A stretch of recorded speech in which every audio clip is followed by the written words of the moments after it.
বৃহস্পতিবার রাতে ইশারের পর একটা আমল করুন, আপনার সব গুনাহ ক্ষমা হয়ে যাবে, চেহারায় সৌন্দর্য বৃদ্ধি পাবে এবং মনের সব আশা পূরণ হয়ে যাবে ইনশাআল্লাহ। আপনি আল্লাহর কাছে যা দোয়া করবেন, যত পাপ আপনি করেছেন, কে নাই পাপ ছাড়া? প্রিয় ভাইরা আমার, আপনি আমলটি শেয়ার করে দিবেন। আপনি আমল না করে সওয়াব পেতে পারেন। সেটি কিভাবে জানেন? রাসূল সাল্লাল্লাহু আলাইহি ওয়াসাল্লাম বলেন, বাল্লিগু আন্নি ওয়ালাউ আয়া। একটি আয়াত, একটি হাদিস, একটি আমল যখন তুমি জানতে পারো, সেটি শেয়ার করে দাও, সেটি সবার কাছে, তোমার ভাইদের কাছে জানিয়ে দাও। আপনি আমল না করে সওয়াব পাবেন। যদি আপনার একটি শেয়ারে অন্যজন আমল করে, তাহলে তার আমলের পার্সেন্টেজ থেকে আল্লাহ তাআলা আপনাকে সওয়াব দান করবেন। সুবহানাল্লাহ।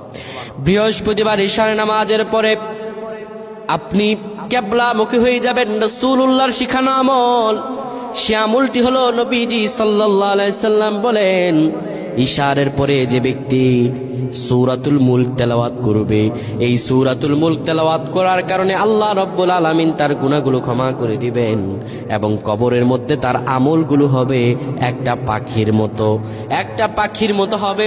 সেই পাখিটি এত সুন্দর হবে, তার আমলগুলো, সেই পাখিটি তার হয়ে ফেরেশতাদের সঙ্গে জবাব দিয়ে দিবে।